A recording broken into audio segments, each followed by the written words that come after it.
Bismillahirrahmanirrahim. Assalamualaikum warahmatullahi wabarakatuh. Hamdan wa syukran lillah. Wassalatu wassalamu ala rasulillah. Wa ala alihi wa sahbihi wa mawala amma ba'd. Kaum muslimin dan muslimat dimanapun Anda berada saat ini, sungguh Ramadan itu merupakan bulan cintanya Allah, khususnya kepada orang-orang yang beriman. Bagaimana tidak, hadirin kaum muslimin dan muslimat, Allah jadikan ini bulan Ramadan sebagai syahrul Quran, bulan di mana diturunkan Al-Quran. Karena Allah kepingin hidupnya orang-orang yang beriman secara khusus itu terbimbing lewat wahyu-wahyunya Allah. Allah juga jadikan ini bulan Ramadan sebagai syahrul maghfirah, karena Allah kepingin bahwa dosa-dosa yang dilakukan oleh anak Adam, khususnya orang-orang yang beriman, semuanya dibersihkan lewat bulan Ramadan ini. Dan Allah juga menjadikan Ramadan ini sebagai syahrul doa, agar kemudian apa? Doa-doanya orang-orang yang berpuasa itu semuanya dikabulkan oleh Allah Subhanahu wa taala. Sehingga tidak ada kemudian hajat yang tidak tersampaikan ketika datang bulan Ramadan pada saat ini. Sehingga kemudian terasa sekali bahwa pertemuan kita dengan bulan Ramadan pada tahun ini merupakan wujud daripada kecintaan Allah kepada hambanya, khususnya yang beriman. Kaum muslimin dan muslimat yang dimuliakan oleh Allah Subhanahu wa taala, pada kesempatan yang berbahagia ini kami akan membahas satu hal sebagai bentuk cintanya Allah kepada orang-orang beriman, yaitu dijadikan bulan Ramadan sebagai bulan Al-Quran, syahrul Quran. Allah Subhanahu wa taala berfirman dalam surah Al-Baqarah, A'udzu billahi minasyaitonir rajim. Bismillahirrahmanirrahim. Syahrul Ramadan alladzi unzila fihil Qur'an hudal linnasi wa bayyinatin minal huda wal furqan ila akhir ayat. Bulan di mana diturunkan Al-Qur'an itu namanya bulan Ramadan. Sehingga kenapa sih bulan Ramadan ini menjadi sangat istimewa? Karena Allah pilih ini bulan Ramadan sebagai tempat diturunkan Al-Quran. Andai kata kita boleh berandai-andai, seandainya Al-Quran pertama kalinya diturunkan pada bulan Rajab atau pada bulan Sya'ban, maka Sya'ban, Rajab jauh lebih mulia dibandingkan dengan bulan Ramadan. Sekali lagi hadirin kaum muslimin dan muslimat, kenapa Ramadan ini menjadi sangat istimewa? Kenapa di malam Ramadan ada namanya Lailatul Qadar? Kenapa di bulan Ramadan amal-amal ibadah kita dilipat gandakan?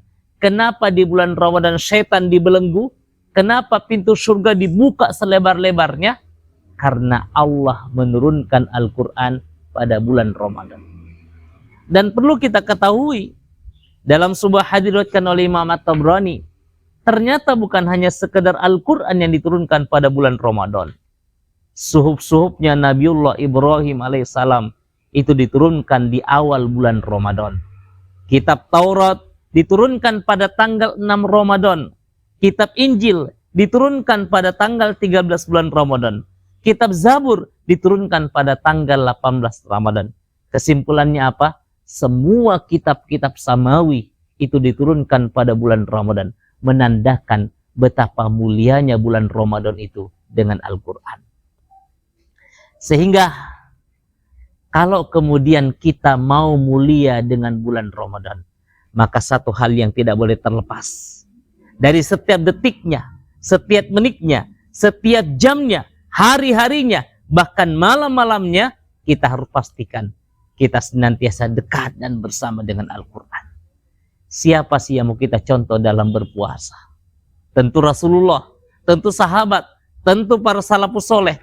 Kita temukan dalam sejarah disampaikan bahwa Rasulullah SAW itu setiap malam didatangi oleh malaikat Jibril ketika datang bulan Ramadan.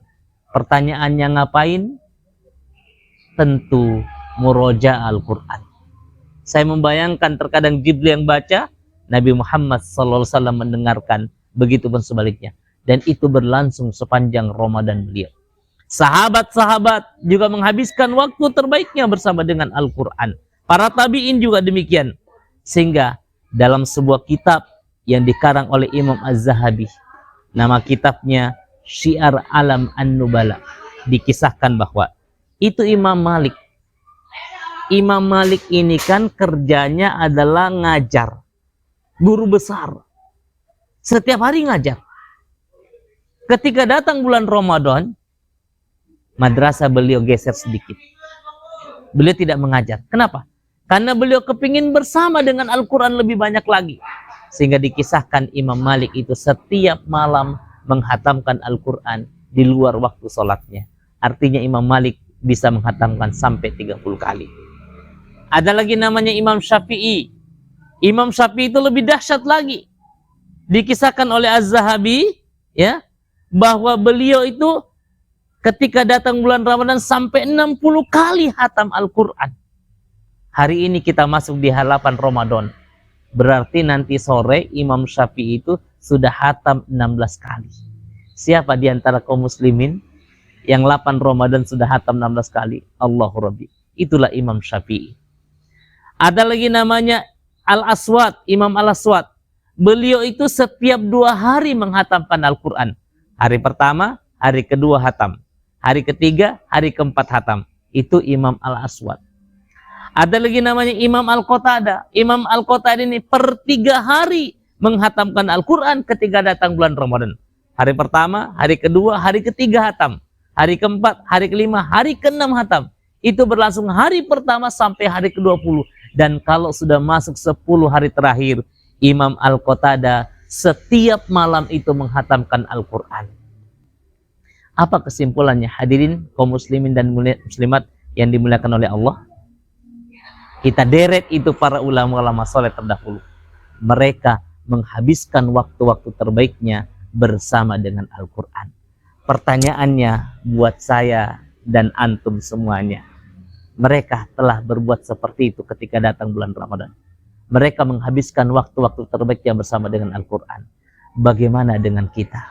Semoga tausiah singkat ini menjadi penggugah untuk kemudian kita menemukan kemuliaan bersama dengan Al-Quran di bulan Ramadan. Hadanallah wa iyyakum ajma'in. Assalamualaikum warahmatullahi wabarakatuh.